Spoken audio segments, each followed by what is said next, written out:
Mukha Svanasana. Lie on the floor on the stomach.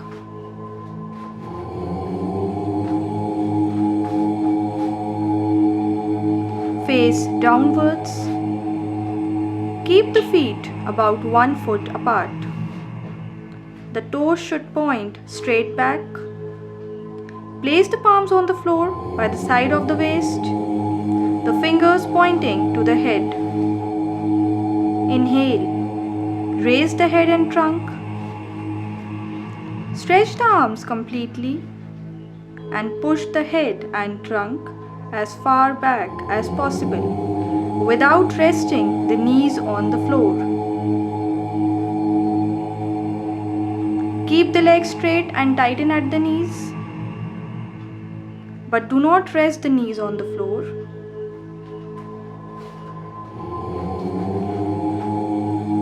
The weight of the body rests on the palms and toes only.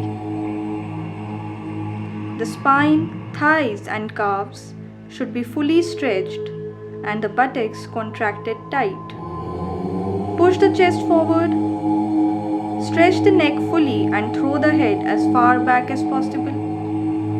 Stretch also the back portions of the arms. Stay in the pose from half a minute to a minute with deep and even breathing.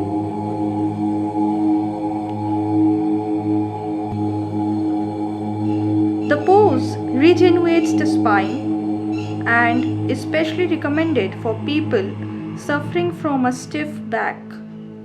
The movement is good for persons with lumbago, sciatica, and those suffering from slipped or prolapsed discs of the spine. The pose also strengthens the spine and cures backaches.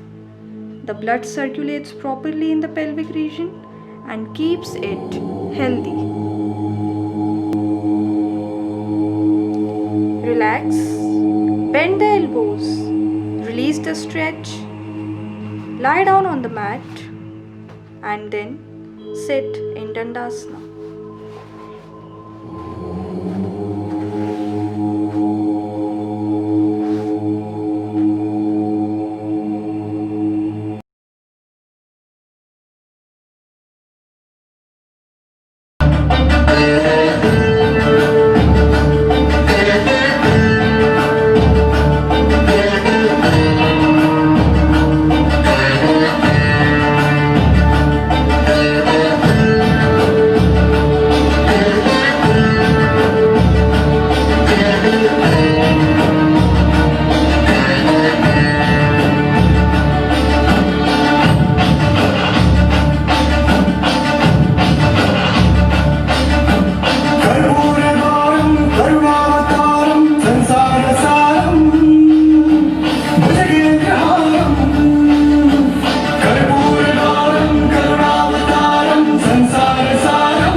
Adho Mukha Svanasana.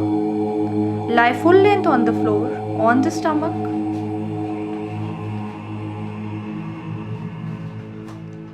Face downwards. The feet should be kept 1 foot apart. Rest the palms by the side of the chest, the fingers straight and pointing in the direction of the head. Exhale and raise the trunk from the floor. Straighten the arms, move the head inward towards the feet and place the crown of the head on the floor, keeping the elbows straight and extending the back. Keep the legs stiff and do not bend the knees, but press the heels down. The heels and soles of the feet should rest completely on the floor, while the feet should be parallel to each other. Stay in the pose for about a minute with deep and even breathing.